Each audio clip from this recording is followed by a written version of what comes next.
el Departamento Nacional de Planeación presenta el curso virtual de lenguaje claro para servidores y colaboradores públicos de Colombia. En este módulo abordaremos los siguientes aspectos. Primero, ¿qué son los laboratorios de simplicidad? Segundo, pasos para realizar los laboratorios de simplicidad. Tercero, consideraciones finales.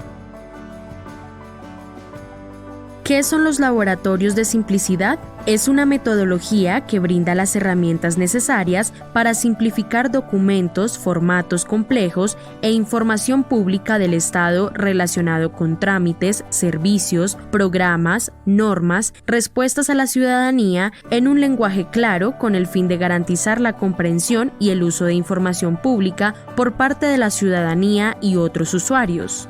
Esto facilita el ejercicio de deberes y el cumplimiento de derechos, pues al estar en un lenguaje sencillo, la información se comprende evitando confusiones y múltiples interpretaciones. ¿Quiénes pueden realizar laboratorios de simplicidad? Cualquier entidad o persona interesada en mejorar la forma en la que el Estado se comunica con la ciudadanía y otros usuarios. ¿Cómo se realizan los laboratorios de simplicidad?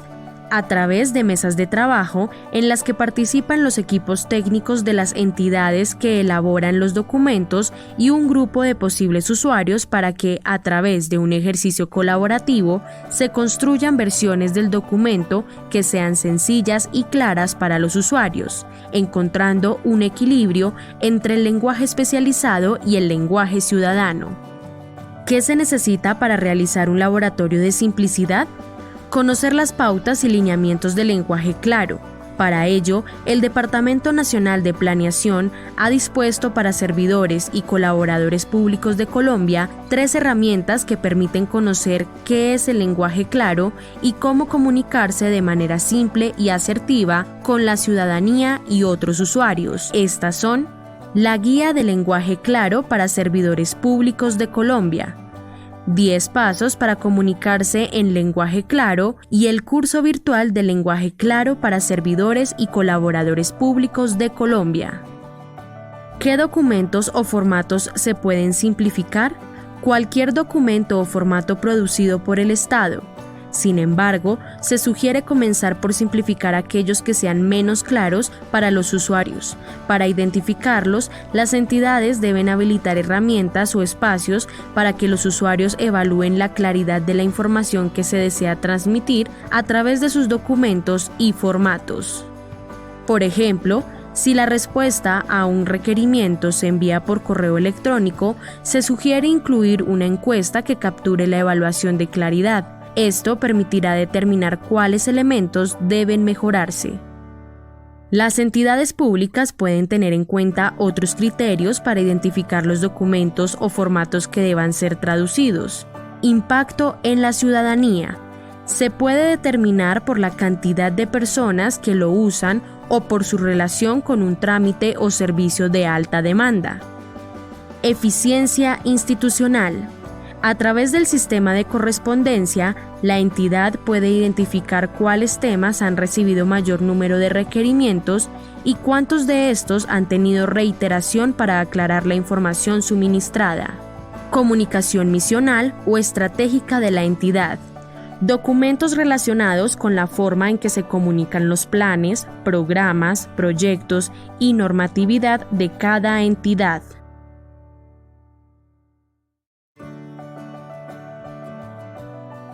Segundo, pasos para realizar los laboratorios de simplicidad. Primero, caracterice el documento o formato y el usuario a quien va dirigido. Es necesario reunir a los responsables del documento o formato para entender cuál es su propósito, identificar los usuarios a quienes va dirigido y se aclare qué se pretende que los usuarios hagan o entiendan. Para esto, las siguientes preguntas permitirán determinar la claridad en el mensaje del documento o formato que se va a simplificar y el usuario al que se dirige.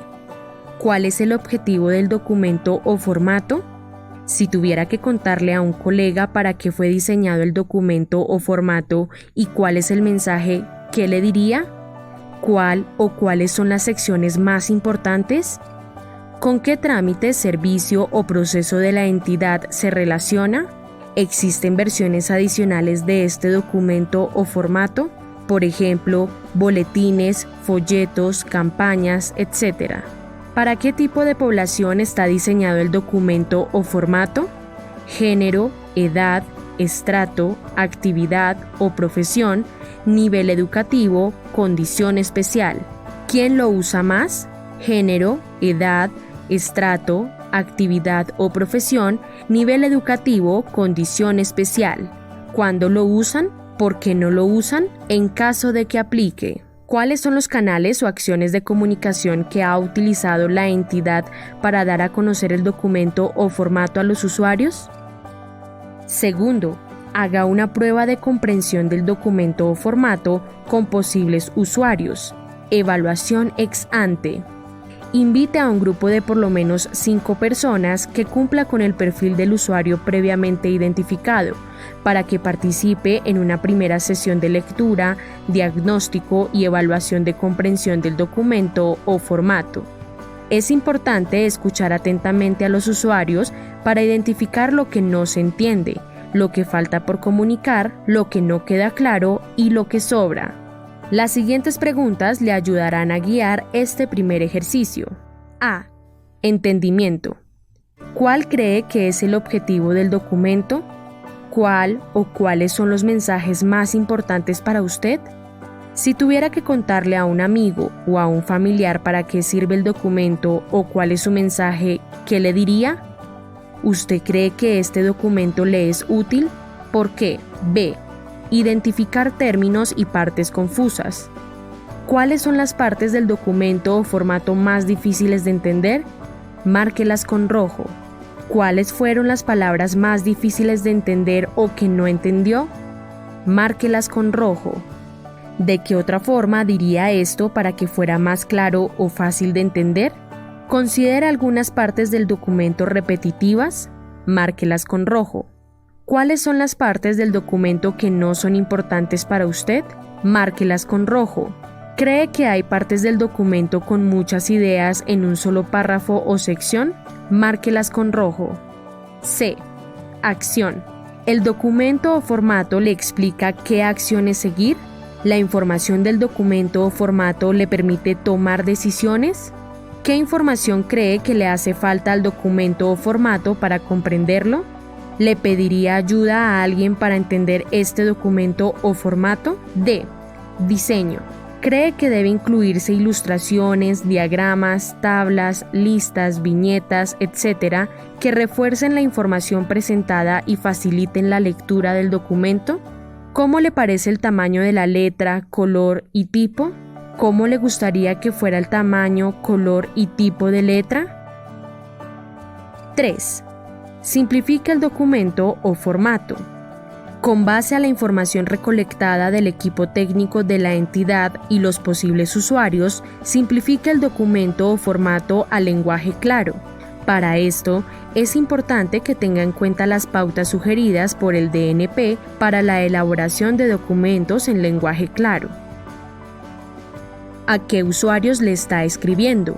Esto es, ponerse en los zapatos del lector. Haga una lista de las ideas que quiere transmitir. ¿Cuál o cuáles son los mensajes más importantes? ¿Qué requiere el ciudadano? ¿Qué debe saber y hacer? ¿Cómo y cuándo? ¿A quién puede recurrir si quiere saber más? Organice el texto por pasos. El mensaje más importante debe ir al inicio, así como una explicación concisa de la información que va a encontrar el ciudadano, revisar que el título corresponda con la información que se presenta y revisar cuál es la manera más coherente de presentarla. Las frases deben ser cortas. Cada frase debe tener máximo 20 palabras y cada párrafo máximo 5 líneas. Una idea por frase y un tema por párrafo. Lenguaje cercano. Hable en primera persona. Esto genera mayor cercanía y confianza. Use ejemplos para explicar información compleja. Evite legalismos. Use lenguaje simple, directo y humano. Evite palabras especializadas, complejas y las dobles negaciones. Reemplace las palabras complejas y aclare las siglas. Por ejemplo, menoscabar por disminuir, emanar por provenir, óptimo por mejor. Elimine la información que no aporta al objetivo del documento o formato. Utilice imágenes. Use recursos como fotos, tablas o diagramas para facilitar la comprensión de la información más relevante. Cuarto, valide la nueva versión con el equipo técnico. Reúnase nuevamente con los responsables del documento o formato de la entidad, con el fin de validar la nueva versión. Si se necesita realizar cambios, ajústelo nuevamente. Tenga en cuenta que si se van a usar conceptos, siglas o términos especializados, debe explicarlos. También puede validar el documento con pares expertos en la temática. Quinto, pruebe la nueva versión con los posibles usuarios. Evaluación ex post. Realice una nueva validación con mínimo 5 usuarios para evaluar la efectividad de los cambios realizados, utilizando las preguntas guías sugeridas en el paso 2. Es importante que los usuarios validen y aprueben la nueva versión, ya que son los beneficiarios de la información. Si surgen nuevos ajustes, realícelos y valide de nuevo con la entidad. Tercero, consideraciones finales. Recomendaciones finales. Durante el laboratorio de simplicidad se debe realizar una evaluación continua por parte de los usuarios y la entidad, para que el documento sea validado de manera formal y acerque a las dos partes para generar confianza. Para medir los beneficios de este ejercicio colaborativo, es necesario un seguimiento de la implementación. Para ello, se sugiere que de manera permanente los usuarios califiquen la claridad de los documentos o formatos.